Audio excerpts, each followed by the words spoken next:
For the race weekend, c'est fini. And so into Austria too, with a softer range of Pirelli compounds this weekend and much cooler weather today, although it's going to get a bit hotter over the weekend, with thunderstorms predicted on Sunday, which could be fun. Not unusual, of course, in that part of Austria, in the foothills of the Alps there.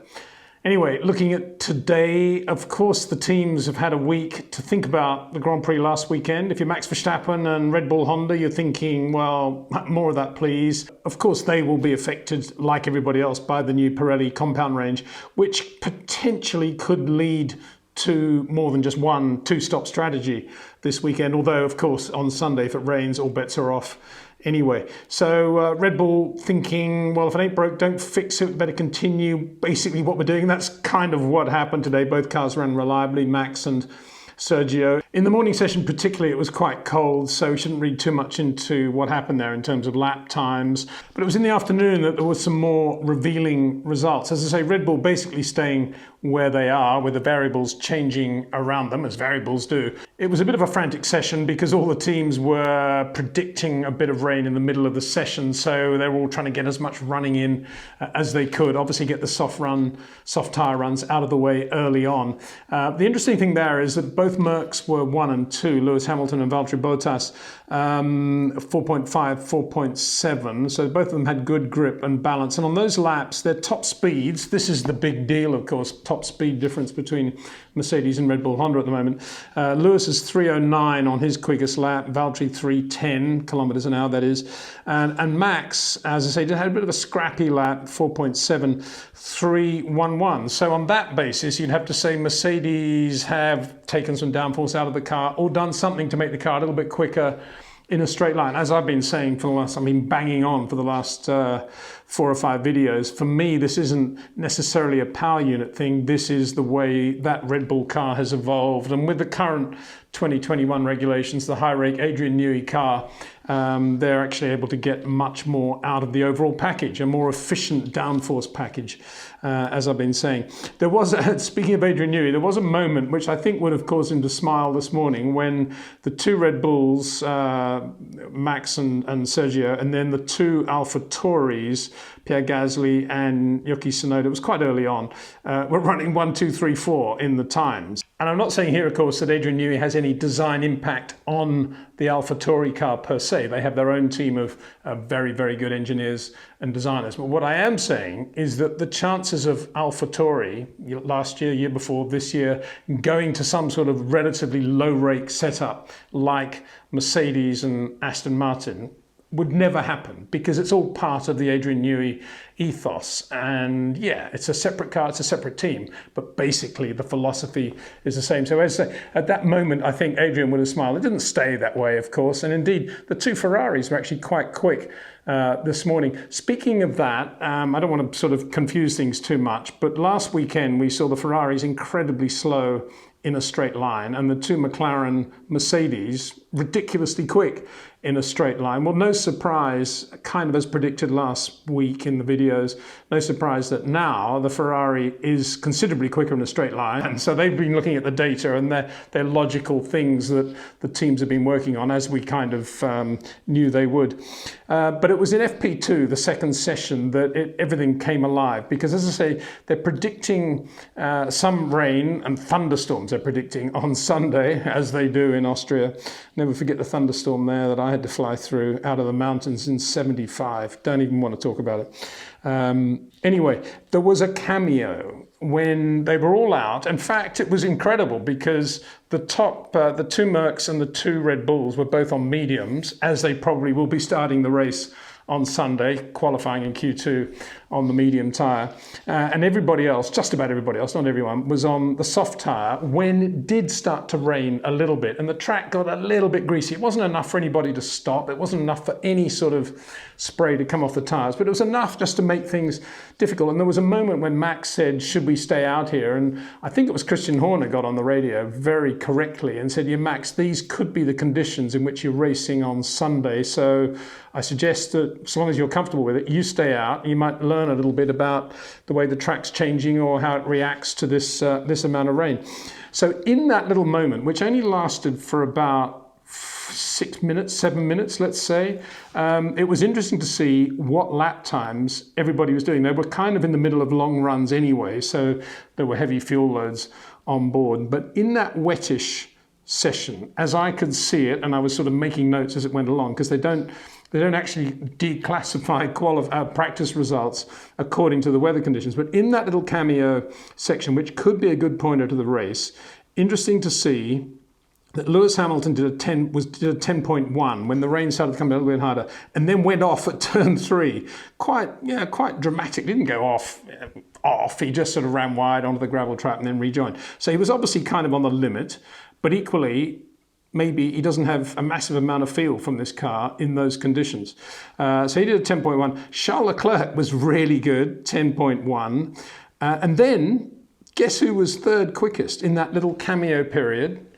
Fernando Alonso in the Alpine, 10.3. Really good. I don't even know whether he or the team are aware of that, because after the session, they weren't talking about it at all. But for me, that was like, wow, great to see a racing driver in that little millisecond of that part of practice where it was really greasy, doing what he does well. Fernando Alonso, 10.3.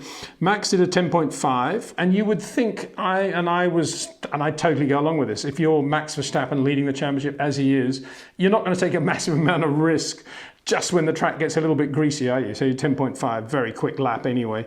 Esteban Ocon, 10.8. He went round and round and round today, did a lot of laps. Carlos Sainz, 10.8.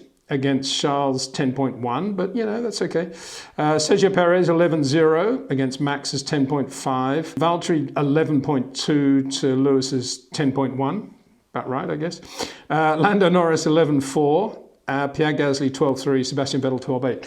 And they were the only guys that were out running at that sort of 6-7 minute period, as I say. So I thought that was quite an interesting thing. If we look at the long run, and you can see for yourself who was quick on the soft tyre runs, because those are the lap times that are published in the media, and you can troll the internet and look at all of those. Lewis was quickest on the soft tyre this afternoon, 4.5.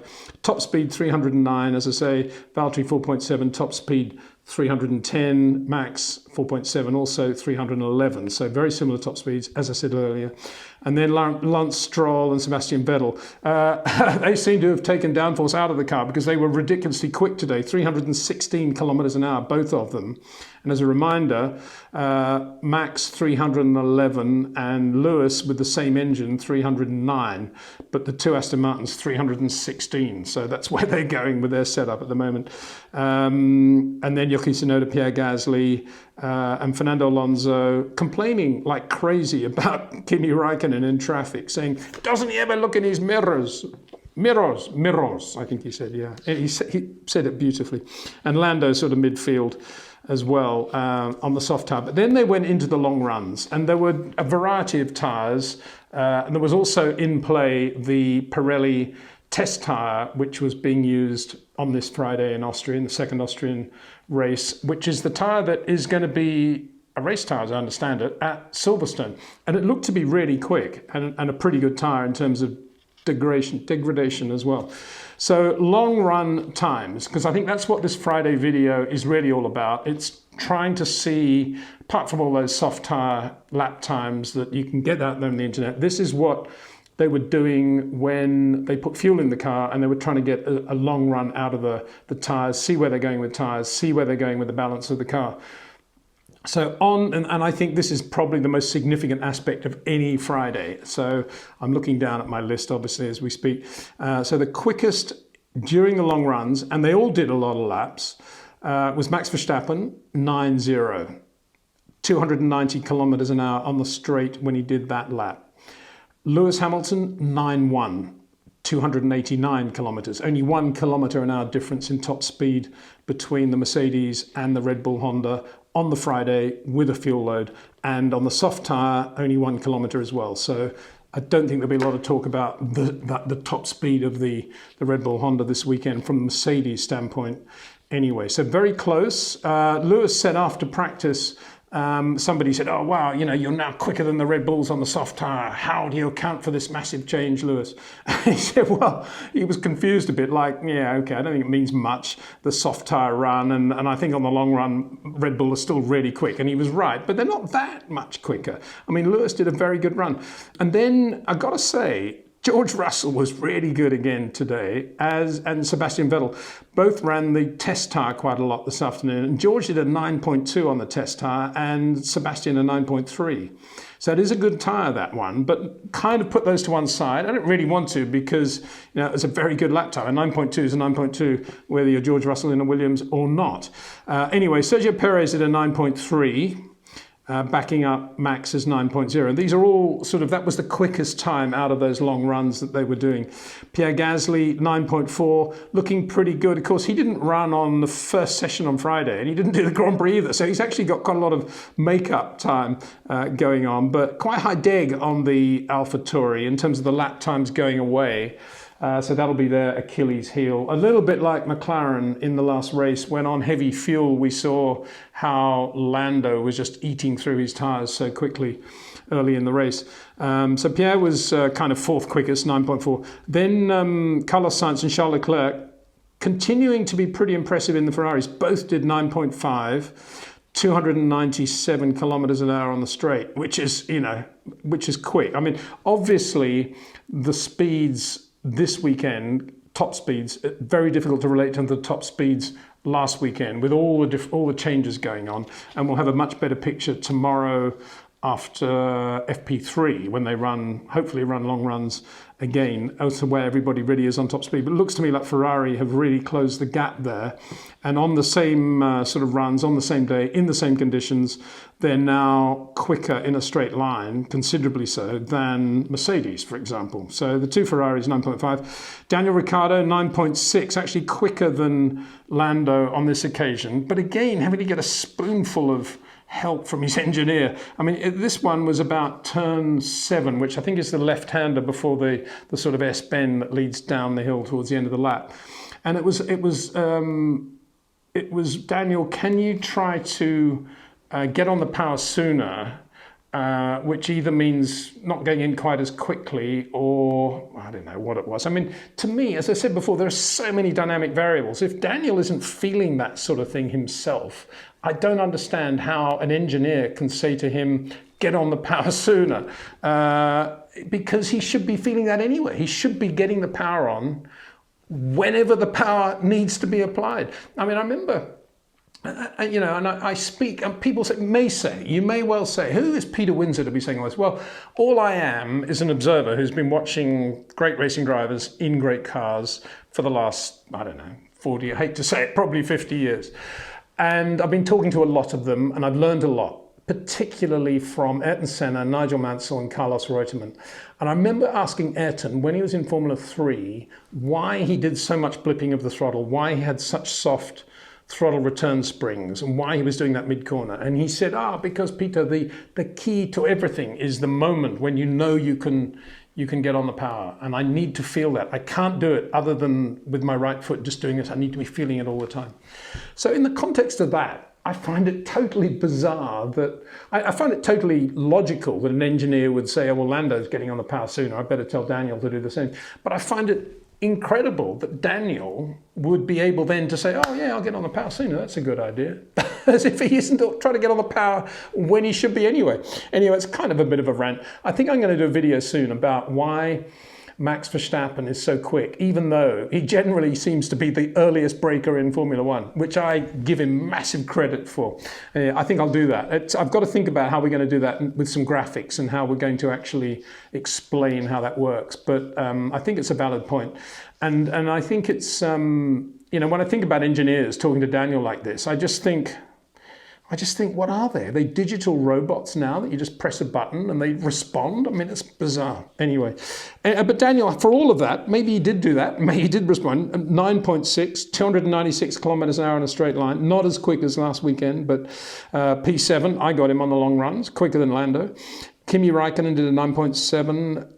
Lance Stroll, a 9.7. He also was in somebody's bad books today with being in the way. can't remember what it was actually, but Lance Stroll had a little bit of black mark against him, I think. Lando did a 9.8 against Daniel's 9.6, but this is in the long runs. And I have to confess here, I'm not exactly sure if they were on exactly the same tyres when they did those 2 laps. So a little bit of license there. And then Esteban Ocon, Yuki Tsunoda, and Fernando Alonso 10.1 in the long runs, but 305 kilometers an hour in the Alpine. Very quick in a straight line as well. The sort of with Ferrari are going quicker, but Alpine are even quicker than Ferrari now. So then maybe that's where they've gone from last weekend. Well, above all, let's get some top speed so we can do some overtaking in the race. Maybe that's where they're at. So that was it. I think there are a few conclusions there that are relatively solid. It is a Friday though, and a lot, of course, can change for tomorrow, not the least of which will be the ambient temperatures, which I think are going to go up. And of course, that will change the way the tyres operate. But with a bit of luck, as I say, if it's a dry race, it could well go into a 2-stop strategy. That's the plan anyway, by Pirelli. And if it's not, that means it'll be a wet race, which will be even better. So looking forward to that. See you tomorrow.